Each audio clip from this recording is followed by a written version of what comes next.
To tonight's Newsmaker now, where we go one-on-one with the people making headlines on the issues we're all talking about. And you know what we're all talking about right now? The weekend, Memorial Day, the start of the summer travel season, and what that's going to look like. Talking about it with Transportation Secretary Pete Buttigieg as we all get ready for a surge at the airports ahead of the holiday. And this year, summer travel is shaping up to be the busiest in maybe 2 decades. Something like, look at this, 10 million people are going to fly this weekend alone. That is up 11% from last year. And you remember what a hot mess last year was, right? So that is raising the question here. Could we see that scene again at the airlines, at airports? Are they ready? The secretary saying just today, this weekend is going to be a test of the system. I sat down with him to talk about all of it. Watch. I think some people are having flashbacks to last Memorial Day and the nightmare headlines. Is there going to be a nightmare version 2 come Memorial Day?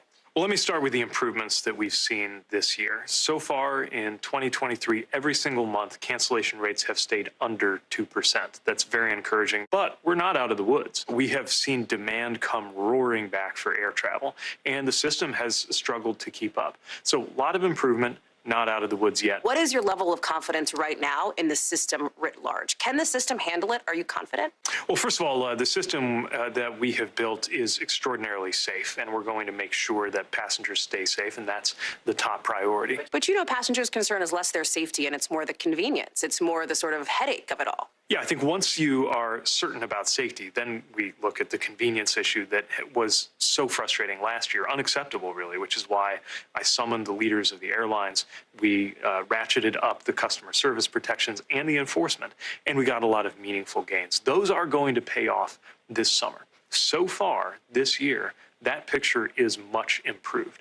We're pressing airlines to keep it that way, and we're acting to do what we can to help with what's under our control. But there is I think a bit of a trust issue for Americans. You have the number of complaints. I know the new numbers that just came out just in January, basically doubled from where they were the year before. People aren't happy. People are stressed when they're going out and flying. Why should they trust you when you say that you think these changes will pay off during this incredibly busy travel season we're about to hit?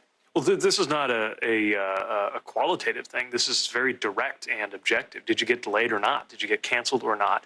And if the airline owes you a refund, did you get it or not? We've gotten over $1 billion in refunds to passengers just since I got here through our enforcement tools.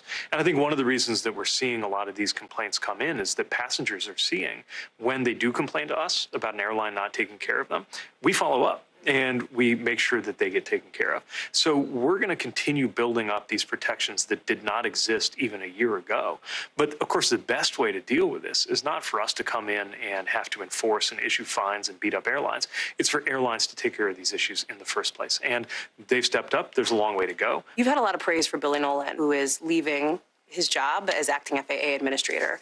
There is still no nominee that's been put forward. How is it possible that there is still not somebody who is being picked by this administration to take on that role, especially given the turbulent times that we've talked about in the airline industry? Well, the administration picked a new nominee almost a year ago, and partisanship and obstruction got in the way of that. Now, through all of that, our acting administrator has done a terrific job. Even though it's not a simple thing to prepare a nomination package to go to Congress, that's obviously something that we now need to do again because of the obstruction that got in the way of our last nominee. So what's the timeline on that?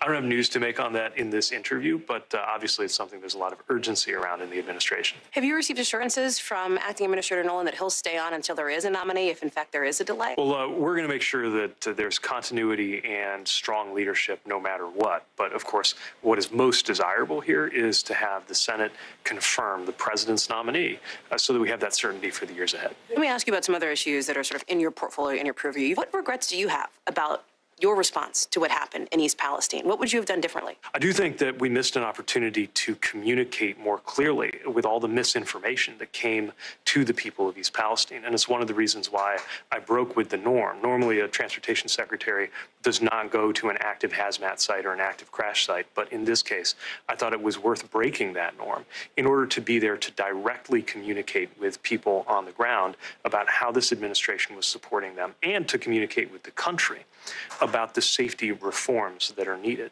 Do you regret not having gone sooner? Well, again, I was upholding the norm, which is that you stay out of the way of first responders and NTSB.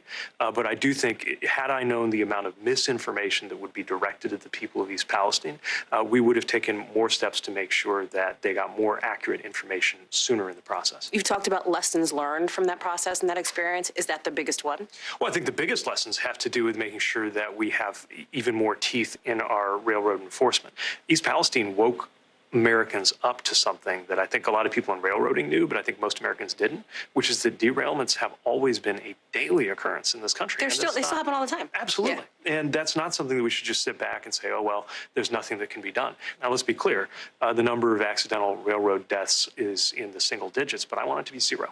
I've covered you since you were running for president yourself back several years ago. And one of the things that you said at the time was that it was time for a new generation of leadership. Your boss has announced he is looking for re-election here. Does that represent a new generation of Democratic leadership? President Biden assembled an administration that reflects the country that we serve. And I think about this as the youngest member at a very diverse cabinet table that reflects all generations and all backgrounds, and has been very clear about his intention, and I think has delivered on that, to empower new generations of leaders and new generations of Americans. So to Americans who would say, including Democrats, that he is too old for this job, you would say? I would say name a president in modern times who has been able to do as much as this administration has in just 2 years. And imagine what we can accomplish if we stick together and finish the job. Do you believe the president is the only Democrat who can beat Donald Trump? Again, I can't talk about campaigns and elections while I'm sitting in this chair because I'm here in an official capacity. But what I'll say is the record and the accomplishments of this administration are extraordinary. And by the way, this administration has delivered on a number of things that the last administration said it would do and failed to do. Transportation Secretary Pete Buttigieg, our thanks to him for his time.